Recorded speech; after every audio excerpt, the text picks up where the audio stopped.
2024 நாடாளுமன்ற தேர்தல் பணிகளில் அரசியல் கட்சிகள் ஆர்வம் காட்ட யாருக்கு ஓட்டு போடலாம் என மக்கள் யோசிக்க இன்றைய உங்கள் தொகுதி உண்மை நிலவரம் பகுதியில் தேனி தொகுதி குறித்து விரிவாக பார்க்கலாம்.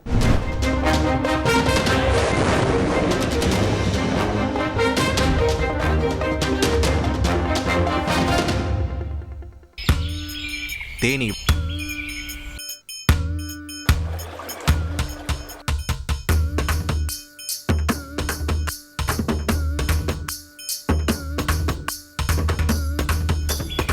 இதமான வானிலை, அமைதியான காற்று, இயற்கையின் வண்ணங்கள் என மேற்கு தொடர்ச்சி மலையின் மடியில் அமர்ந்திருக்கிறது.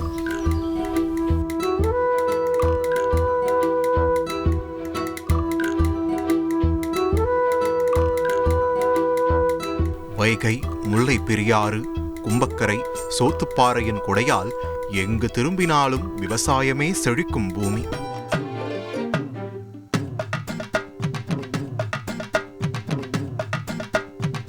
சுற்றுலா தலங்களையும் குச்சனூர் சனீஸ்வரன், வீரபாண்டி கௌமாரி அம்மன், தேவதானப்பட்டி மூங்கிலணை காமாட்சி அம்மன் கோவில் என ஆன்மீக தலங்களையும் கொண்டது.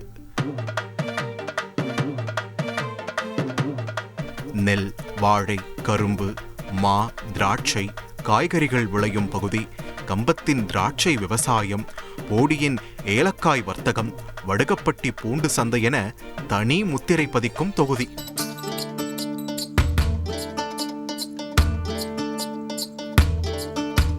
வரலாற்றில் பெரியகுளம் நாடாளுமன்ற தொகுதியாக அறியப்பட்ட தொகுதி மறுசீரமைப்பில் தேனி நாடாளுமன்ற தொகுதியானது. தொகுதியில் பெரியகுளம், ஆண்டிப்பட்டி, போடி, கம்பம், மதுரை மாவட்டத்தின் சோழவந்தான், உசிலம்பட்டி சட்டப்பேரவை தொகுதிகள் உள்ளன.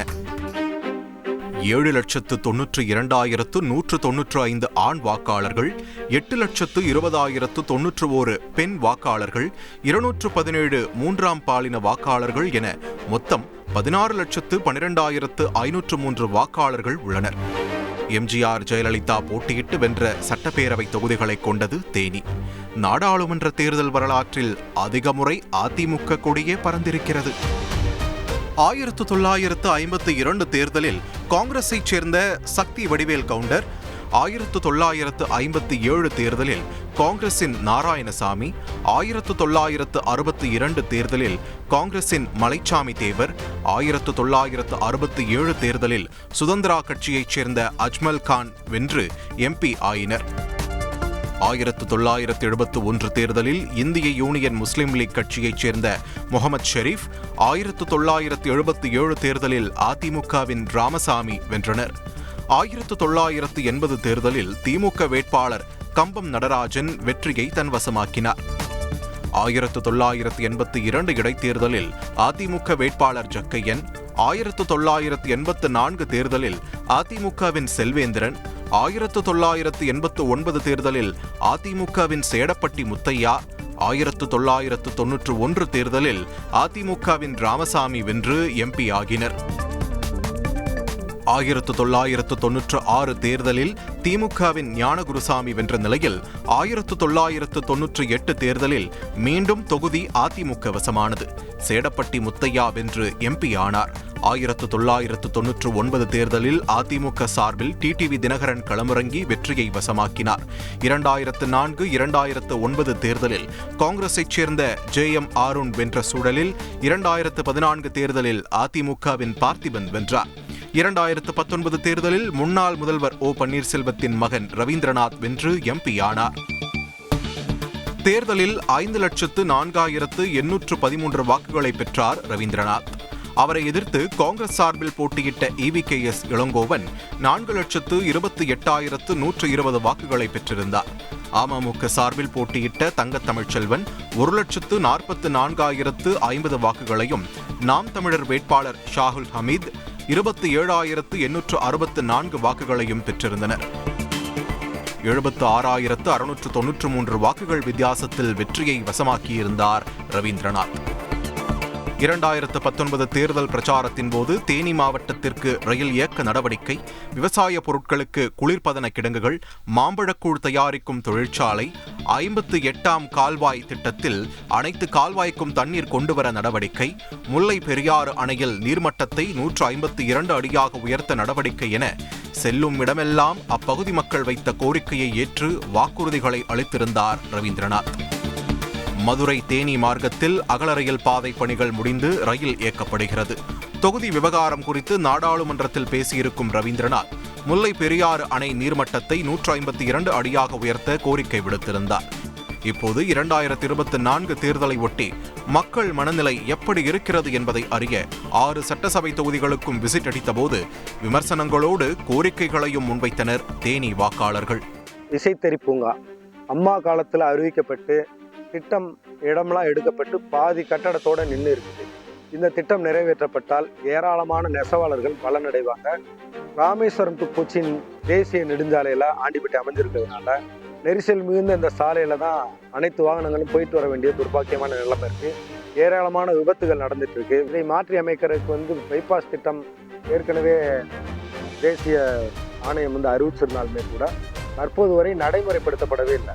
இந்த நிலைமை மாற்றி அமைச்சு பைபாஸ் சாலை ஆண்டிப்பட்டிக்கு மிக அவசியமானது. இங்கே தொழில் வாய்ப்பு உருவாகணும்னா ஐடி பார்க் போன்ற திட்டங்களை தேனி மாவட்டத்திலும் செயல்படுத்தப்படணும். ஆண்டிப்பட்டி தேனி மாவட்ட அளவில் எடுத்துக்கிட்டிங்கன்னா ஒரு தொழில்துறை சார்ந்த வாய்ப்புகள் எதுவுமே இல்லை. வைகை அணை காமராஜர் காலத்திலிருந்து இதுவரை ஒரு முறை கூட தூர்வாரப்படவே இல்லை. இது தூர்வாரப்பட்டால் மட்டும்தான் 5 மாவட்ட மக்கள் பலனடையும். பெரியவளம் அடுக்கும் கொடைக்கானல் ரோடு. இந்த ரோடை அம்மா இருக்கையில் திரு 84 கோடியே 4 சில்லற ரூபா நிதி ஒதுக்கி அந்த ரோடை துரிதப்படுத்தி வேலை பார்க்க சொல்லியிருந்தாங்க. வேலையும் நடந்துச்சு, துரிதமா எல்லா வேலையும் நடந்துச்சு. ரோடு இது பண்ணாங்க, எல்லாம் பண்ணாங்க.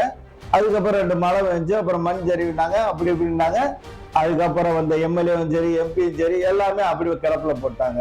குறைஞ்சது ஒரு 1500 குடும்பத்துக்கு முக்கியமாக இருந்த ஒரு சக்கரை ஆலை ஒரு 5 வருஷத்துக்கு முன்னாடி வரைக்கும் நல்ல ஒரு நிலையில் ஓடிக்கிட்டு இருந்தது. இப்போ 5 வருஷமாக ஓடலை. எல்லா அறிக்கையிலையும் கொடுக்குறாங்க, நாங்கள் சக்கரை ஆலையை ஓட்டிடுவோம்ன்றோன்னு. ஆனால் யாருமே ஜெயிச்ச பின்னாடி எதுவுமே செய்கிறது இல்லை. சாத்தியார் அணை குறைஞ்சபட்சம் 27 அடி ஆழம் கொண்டது. அதில் இப்போ மண் செம்மி வெறும் ஒரு 12 அடி 13 அடி தான் இருக்குது. இதை தண்ணியை பர்மனெண்ட்டாக நிரப்புறதுக்கான ஒரு ஏற்பாடுகளை செய்யணும் கவர்மெண்ட்டு. கொய்யாப்பழம், மாம்பழம், நெல்லிக்காய்கள் இப்படி எல்லாம் பல வகைகள் தான் விளையுது. அதிகமாக 100% பல வகைகள் தான். இதில் என்னென்னா இங்கே ஒரு பதப்படுத்துகிற கிடங்கு இது வரைக்கும் வரவே இல்லை. யாரும் அதுக்கான ஒரு முன்னெடுப்பும் பண்ணவே இல்லை. அந்த விவசாயிகள் நிறையா இப்போ கஷ்டப்பட்டுருக்காங்க. இன்றைக்கி உங்களுக்கே தெரியும் விவசாயம் வரது எவ்வளோ கஷ்டமாக இருக்குது. அதுக்கு இங்கே ஒரு அழகான ஒரு குளிர்சாதன பெட்டி வச்சு கொடுத்தாங்களாங்க. இங்கே அந்த ஒரு ஃபியூச் ஃபேக்ட்ரி மாதிரி எதாவது ரெடி பண்ணி கொடுத்தாங்களாங்க. இங்கேயே மாங்காய் எல்லாம் போட்டு நம்ம ரெடி பண்ணலாம். இந்த மாதிரி நிறையா விஷயங்கள் இருக்குது. போடியில் இன்றைக்கி வெயில் காலம் வந்துச்சுனாக்க பார்த்தீங்கன்னாக்க இன்றைக்கி விவசாயிகள் கூட ரொம்ப பாதிக்கப்படுறாங்க. தண்ணி இல்லாமல் ரொம்ப கஷ்டப்படுறாங்க. ஒரு டேம் மாதிரி ஒன்று அமைச்சு கொடுக்கலாம், குளத்தெல்லாம் தூர் வரலாம். நிறையா விஷயங்கள் இருக்குது, எதுவுமே பண்ணுறதில்ல. எம்பின்றவர் முல்லை பெரியாறு சம்பந்தமாக என்ன போராட்டங்கள் ஆர்ப்பாட்டம் எது பண்ணார் வச்சான்னு தெரியல. முல்லை பெரியாறு எங்களுக்கு 5 மாவட்ட மக்களுக்கு வாழ்வாதாரமாக இருக்குது. அது நாங்கள் தலைமதங்கில் இருக்கோம். முல்லை பெரியாருக்கு காக்கக்கூடிய ஒரு எம்பியாக இருக்கணும். பாராளுமன்றத்துக்கு முல்லை பெரியார் பிரச்சனையை கொண்டு போய் மிகப்பெரிய அளவுக்கு குரல் கொடுக்கக்கூடிய எம்பி இந்த பகுதிக்கு வரணுன்றது விருப்பப்படுறேன். கம்ப ஜிஹெச்சில் எல்லா அதாவது எம்ஆர்ஐ ஸ்கேன், சிடி ஸ்கேன், அனைத்து வகை ஸ்கேனுங்க கொண்டு வரணும். இந்த மருத்துவமனையை தர உயர்த்தணும். அப்படி தர உயர்த்தும் போது இங்கே மருத்துவருடைய பற்றாக்குறை இருக்குது. இங்கே தமிழகத்தை சேர்ந்த இந்த இடுக்கி வாழக்கூடிய நம்ம தமிழர்களும் இந்த அரசு மருத்துவமனையை பயன்படுத்துகிறாங்க. இந்த பகுதியில் கம்ப சட்டமன்ற பகுதிகள் அரசு கல்லூரி எதுவுமே கிடையாது. நீண்ட காலமாக நாங்கள் இந்த பகுதியை சேர்ந்த மக்கள் கோரிக்கை வச்சுட்டு இருக்கோம். ஓபிஎஸ் அதிமுகவில் இருந்தபோது நடந்த 2021 சட்டப்பேரவை தேர்தலில் சோழவந்தான், ஆண்டிப்பட்டி, பெரியகுளம், கம்பம் சட்டப்பேரவை தொகுதிகளை அள்ளியது திமுக. போடி, உசிலம்பட்டியை அதிமுக வசமாக்கியது. போடியில் ஓபிஎஸ் வென்றார். ஓபிஎஸும் ரவீந்திரநாத்தும் அதிமுகவிலிருந்து நீக்கப்பட்டு விட்டார்கள்.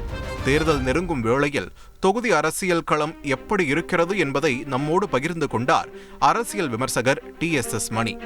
உங்கள் தொகுதி உண்மை நிலவரத்தில் தேனி மக்களவை தொகுதின்னு பார்த்தீங்கன்னா அனைத்து இந்திய அதிமுக தான் நீண்ட காலமாக அதிகமான வாக்கு வங்கி உள்ள மக்களவை தொகுதி என்று கருதப்படுது.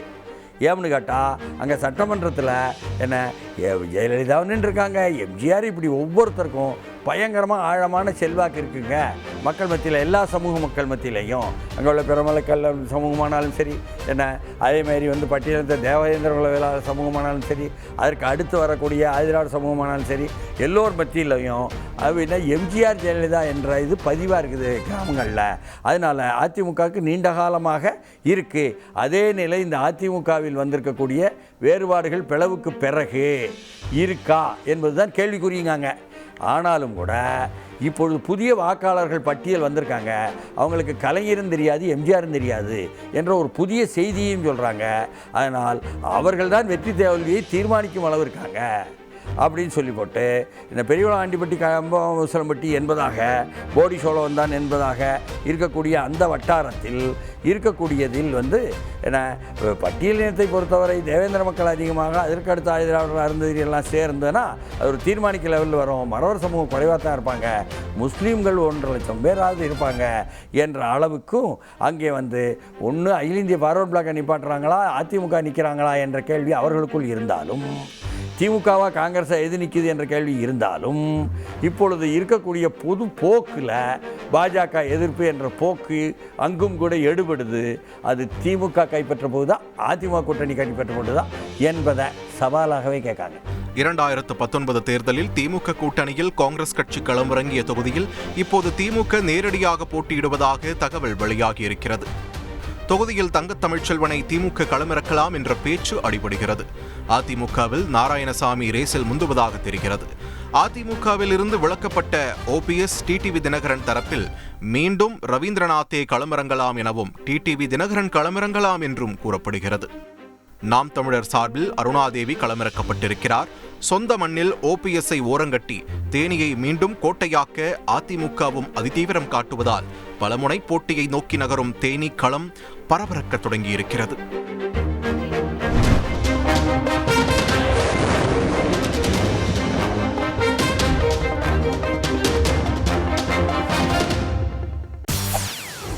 செய்திகளை உடனுக்குடன் தெரிந்து கொள்ள உடனே சப்ஸ்கிரைப் பண்ணுங்க.